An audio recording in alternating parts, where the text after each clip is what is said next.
Shalom dan semangat pagi. Bagaimana kabarnya hari ini? Saya berharap bahwa semuanya dalam keadaan baik, dalam lindungan Tuhan. Pada kesempatan hari ini, saya ingin membagikan video pembelajaran mata pelajaran pendidikan agama Kristen dan budi pekerti. Selamat menikmati.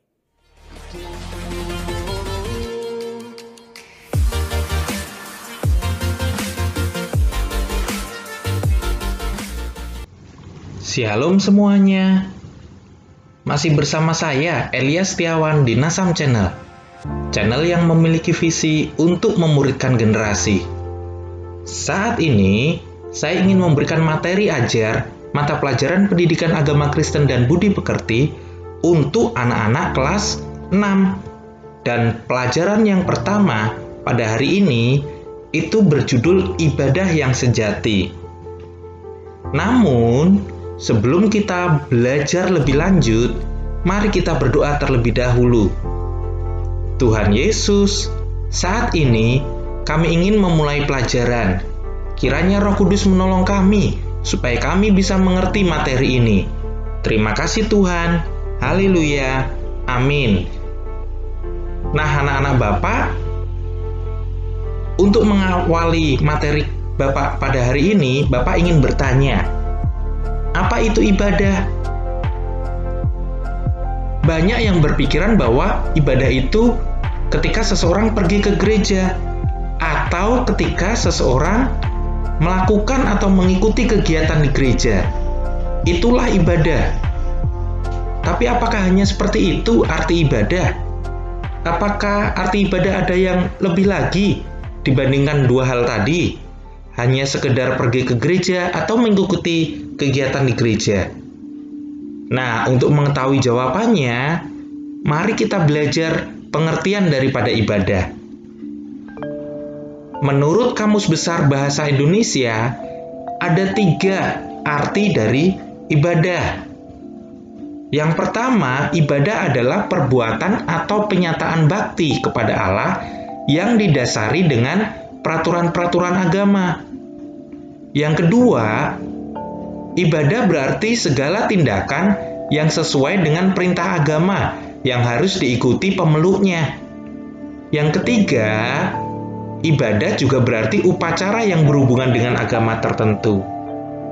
Nah, kalau berdasarkan Kamus Besar Bahasa Indonesia ini, kita berarti tahu ya, bahwa ibadah bukan hanya sekedar upacara-upacara di gereja atau kegiatan-kegiatan di gereja, tetapi lebih daripada itu, segala tindakan yang sesuai dengan perintah agama itu juga disebut ibadah. Ada juga pengertian secara luas tentang ibadah ini. Pengertian secara luas, ibadah adalah segala sesuatu yang berhubungan dengan sikap hidup kita setiap hari. Jadi, apapun juga sikap kita, itu bisa loh disebut ibadah. Secara umum pengertian ibadah juga memiliki arti seperti ini. Ibadah adalah kegiatan seseorang untuk menghormati, menghargai, dan menyembah Tuhan. Jadi, segala sesuatu yang kita lakukan atau kita ucapkan, kalau itu tujuannya menghormati, menghargai, dan menyembah Tuhan, itu juga termasuk ibadah. Nah, kalau secara khusus gimana? Secara khusus, ibadah adalah ungkapan rasa takut dan hormat, serta syukur, pujian, dan sukacita kepada Tuhan, karena Dia telah mengasihi, memelihara, dan menyelamatkan kita. Jadi ketika Allah sudah mengasihi kita, sudah memelihara kita, sudah menyelamatkan hidup kita, maka sudah sempatasnya kita ungkapkan rasa syukur itu, rasa hormat itu, rasa takut itu, karena kekaguman kita. Karena Allah sudah terlebih dahulu mengasihi kita tadi. Nah, itulah yang disebut ibadah secara khusus. Nah, anak-anakku, kalau kita belajar dari bahasa aslinya, ibadah itu berasal dari bahasa Ibrani abodah. Artinya apa? Abodah ini berarti dua hal. Yang pertama, bakti, hormat, dan penghormatan. Jadi, ibadah berarti bakti kita, hormat kita, penghormatan kita kepada Allah. Yang kedua, ibadah juga berarti sesuatu sikap atau kegiatan seseorang yang mengakui atau menghargai Tuhan. Nah, dari pengertian ibadah-ibadah ini tadi, kita tahu bahwa ibadah sekali lagi bukan hanya sekedar pergi ke gereja, bukan hanya sekedar ketika kita mengikuti kata-kata kita, apapun juga perbuatan, itulah ibadah.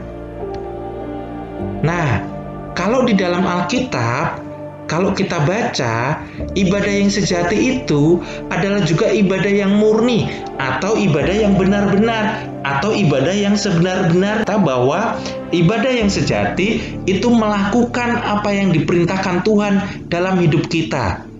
Jadi perintah Tuhan kita laksanakan, itu ibadah. Perintah Tuhan kita taati, itu ibadah.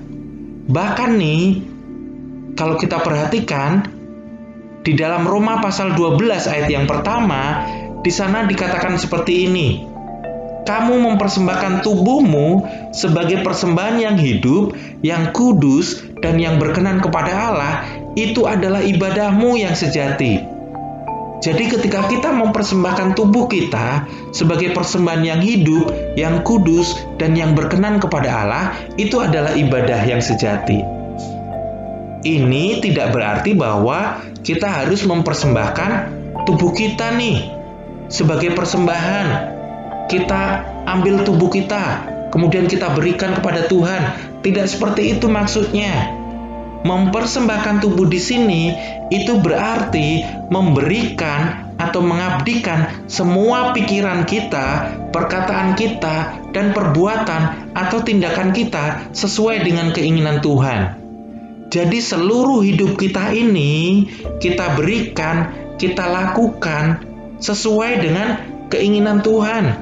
Apapun juga yang kita lakukan, mempersembahkan tubuh itu berarti tindakan kita itu mencerminkan kehendak Tuhan dalam hidup kita.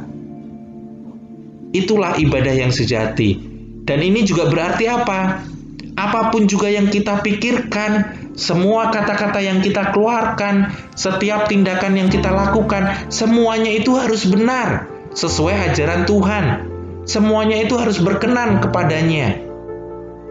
Itulah ibadah yang sejati. Intinya apa? Seluruh hidup kita ini harus berkenan kepada Tuhan. Seluruh tindakan kita ini, seluruh perkataan kita ini harus sesuai dengan firman Tuhan. Itu adalah ibadah yang sejati. Makanya hidup orang Kristen itu tidak gampang. Hidup orang percaya itu tidak mudah. Karena apa? Kita dituntut untuk melakukan ibadah yang sejati. Dan ibadah yang sejati itu harus benar-benar, apapun juga yang kita lakukan, apapun juga yang kita perbuat, harus sesuai dengan firman Tuhan. Dan itu tidak mudah loh. Tetapi itu yang harus kita lakukan. Nah anak-anak, oleh karena itu, sikap kita dalam ibadah harus benar. Ibadah itu kan hubungan kita dengan Allah. Ibadah itu kan menyangkut bagaimana kita berkomunikasi, bagaimana kita berhubungan dengan Allah. Oleh karena itu, sikap kita harus sungguh-sungguh. Sungguh-sungguh di sini berarti tulus dan jujur. Jadi, kalau kita beribadah ke gereja, kalau kita berdoa, kalau kita membaca firman Tuhan, kalau kita berbuat ini, berbuat baik, berbuat itu, kalau tidak disertai rasa atau sikap sungguh-sungguh, di sini berarti tidak disertai ketulusan atau kejujuran, ya tidak ada gunanya. Kita hanya pura-pura saja melakukannya, supaya orang lain melihat, oh, betapa hebatnya orang ini. Tetapi kalau kita tidak melakukan sungguh-sungguh, percuma. Itu bukan ibadah.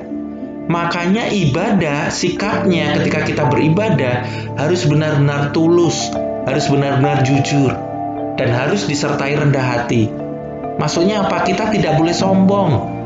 supaya wah saya dilihat nih ibadahnya bagus, supaya orang lain melihat wah dia ini orangnya suci, selalu beribadah, selalu berbuat ini, berbuat itu, selalu pergi ke gereja, selalu ini. Kalau tidak disertai rasa rendah hati, supaya kita mau berubah, supaya kita mau diteguhkan atau mungkin dibentuk hidup kita, tidak ada gunanya. Oleh karena itu, ketika kita beribadah harus dengan rasa atau sikap yang hikmat, harus sungguh-sungguh, harus benar-benar dengan kerendahan hati, tidak sombong, tidak untuk membanggakan diri supaya dilihat orang. Tidak, itu adalah sikap yang harus kita lakukan ketika kita beribadah. Makanya ibadah itu nggak boleh main-main. Anak-anak ketika ke gereja, ketika sekolah minggu, bukan untuk main-main. Kalau main-main ngapain ke gereja? Kalau hanya untuk bermain game, ngapain di gereja? Ya, kalau kita ke gereja, kalau kita beribadah, lakukan dengan sungguh-sungguh. Tidak boleh ganggu teman. Siapkan hati kita sungguh-sungguh untuk beribadah kepada Tuhan. Berdoa terlebih dahulu supaya Tuhan pimpin kita ketika kita beribadah. Dan harus dengan sikap sungguh-sungguh, tidak main-main. Tidak main-main. Bapak lanjutkan. Ada beberapa contoh dalam Alkitab bagaimana tokoh-tokoh Alkitab itu beribadah. Dan ini ada di sepanjang atau di seluruh Alkitab. Tidak hanya di Perjanjian Lama, tetapi Perjanjian Baru saja. Bapak ingin sampaikan beberapa contoh di antaranya, hanya beberapa saja, tidak semuanya. Yang pertama, di dalam Perjanjian Lama, Adam dan Hawa. Adam dan Hawa itu ketika Tuhan tempatkan mereka di Taman Eden, mereka ini bisa berkomunikasi dengan Allah. Dan bentuk ibadahnya itu apa? Menaati semua perintah Allah. Jadi ketika Adam dan Hawa menaati seluruh perintah Allah, itulah ibadah mereka. Kemudian kita juga bisa melihat contoh Kain dan Habil, anak-anak Adam dan Hawa ini. Bentuk ibadahnya apa? Bentuk ibadahnya adalah memberi persembahan kepada Tuhan dari hasil pekerjaannya. Kita tahu bahwa Kain itu mempersembahkan kepada Tuhan hasil tanahnya, hasil ladangnya. Tetapi Habil mempersembahkan korban bakaran, yaitu domba, kepada Allah.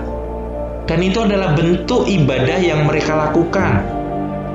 Kemudian kita juga belajar dari Alkitab bagaimana tokoh Nuh. Nuh ini adalah orang yang saleh, orang yang hidupnya suci di masanya. Walaupun orang-orang lain tidak hidup saleh, tetapi Nuh itu selalu hidup saleh. Dan ketika Tuhan menyelamatkan Nuh beserta keluarganya, ketika dunia ini dilanda atau dihukum oleh Tuhan dengan air bah, setelah keluarga Nuh itu keluar dari bahtera, yang mereka lakukan pertama apa? Mereka mempersembahkan korban bakaran kepada Allah. Itulah ibadah mereka. Itulah ibadah yang mereka lakukan. Dan itu dilakukan secara terus-menerus. Bukan hanya Nuh, kita belajar bagaimana Abraham, bagaimana kemudian Yakub, Ishak, dan seterusnya. Mereka beribadah dengan cara yang berbeda-beda, dengan mempersembahkan korban juga. Itu adalah bentuk-bentuk ibadah di dalam Perjanjian Lama. Di Perjanjian Baru juga ada loh.